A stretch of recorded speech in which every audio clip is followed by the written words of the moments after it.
داشتم تو یوتیوب میچرخیدم که یه ویدیو ساده دیدم با عنوان اولین ویدیوی من.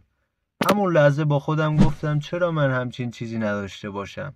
چرا من یه کانال نسازم که هم سرگرم کننده باشه و هم آموزشی و خاص؟ و اینجا بود که جرقه کانال فیگوریوم تو ذهنم روشن شد. داستان شکل‌گیری کانال.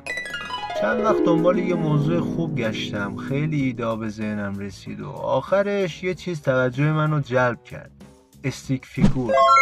این آدمکای ساده و بامزه رو هممون میشناسیمش، هم راحت طراحی میشن و میتونن کلی چیز خنده‌دار آموزشی و انگیزشی رو برسونن. شروع کردم آموزش‌هاش رو تو یوتیوب دیدم، تمرین کردم و کم کم مسلط شدم. بعدش گفتم خب حالا یه نرم افزار خوب پیدا کنم.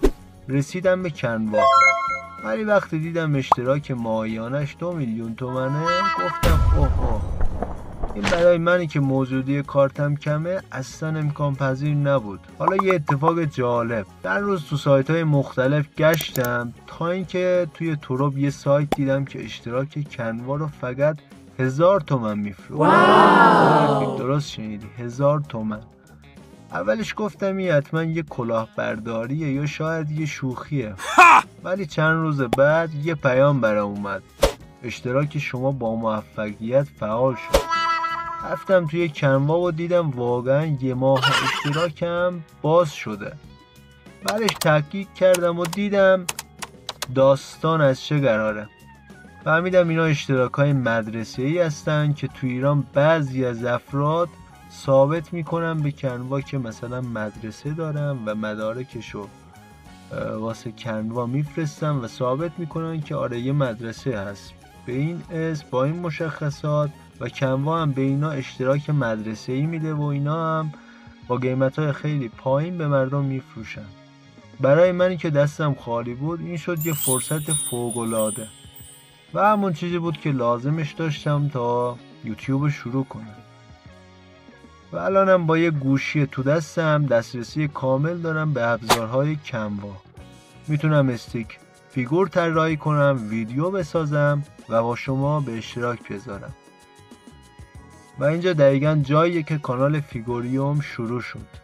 از این به بعد قرار ویدیوهای خفن آموزشی و انگیزشی و فان با همین استیک فیگورا براتون طراحی و درست کنم. این اولین ویدیوی من توی یوتیوبه و امیدوارم شما هم مثل من از این مسیر تازه لذت ببرید و نهایت استفاده رو بکنید. پس اگه میخوای ویدیوهای بعدی منو از دست ندی، همین الان روی دکمه سابسکرایب کلیک کن و زنگوله کنارش رو هم فعال کن تا هر ویدیو جدیدی که تو کانال فیگوریوم آپلود شد تو اولین نفری باشی که در جریان قرار میگیری. و اگه از این ویدیو هم خوشت اومد یه لایک بده تا به وایرال شدنش کمک کنی. این تازه شروع ماجراست و قرار کلی با هم دیگه اتفاقای جذاب تو فیگوریوم تجربه کنیم. تا ویدیو بعدی شما رو به خدای بزرگ میسپارم.